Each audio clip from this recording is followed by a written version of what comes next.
السلام عليكم، ازيكم حبايبي؟ عاملين ايه؟ اهلا بكم في قناة ماليش فيها مع زهرة.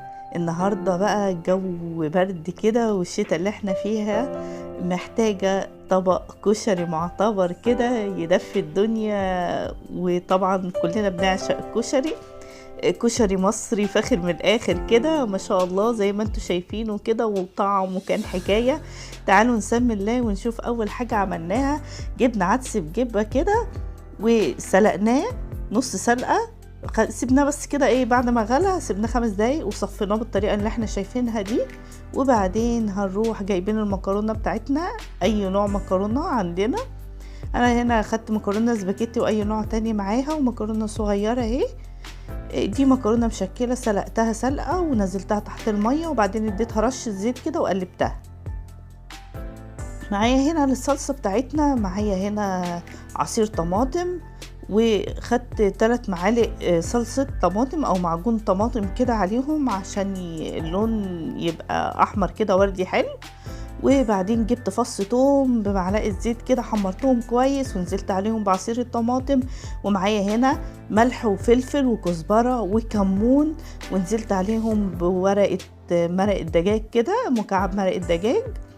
ونسيبهم بقى كده يتسبكوا براحتهم كلهم خالص كده، بمعلقه سكر طبعا عشان الحموضه، ودي معلقه زعتر او ريحان هيودي طعم الصلصه بتاعت الكشري دي في حته تانية خالص. وهنا معانا طبعا البصل المحمر ده لا يعلى عليه. معانا نبشر البصل بتاعنا، نفرمه كده جوانح زي ما احنا شايفينه، ونبتدي نبدره برشة دقيق، رشة دقيق حلوة كده برشة ملح خفيفة، ونبتدي نحمره في الزيت بالطريقة اللي احنا شايفينها دي. اهم حاجة ما يتحرقش ويطلع بلونه الذهبي الحلو المقرمش ده. هاخد بقى شوية زيت من اللي انا حمرت بيه البصل، ومعايا هنا كوباية من الشعرية ابتدي احمرها بالطريقة والشكل ده. وهنا بنزل عليها بكوبايتين من الرز المصري واقلبها كويس جدا كده، كل ده يتشرب المية بتاعة الرز، بس ما كان مغسلين الرز نشرب منه المية كويس.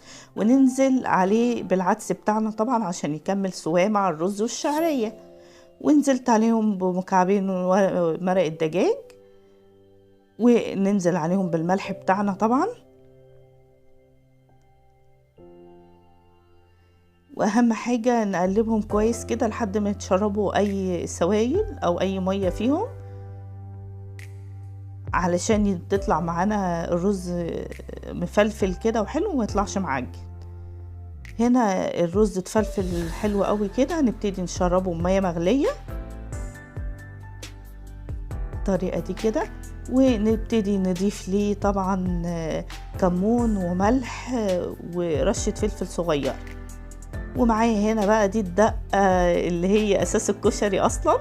معايا هنا فص ثوم بمعلقة زيت كده يتحمروا كويس جدا، وانزل عليهم بفلفل وكمون وملح، سنة فلفل صغننة خالص وشوية كمون، حبة معلقة كمون كبيرة كده وملح.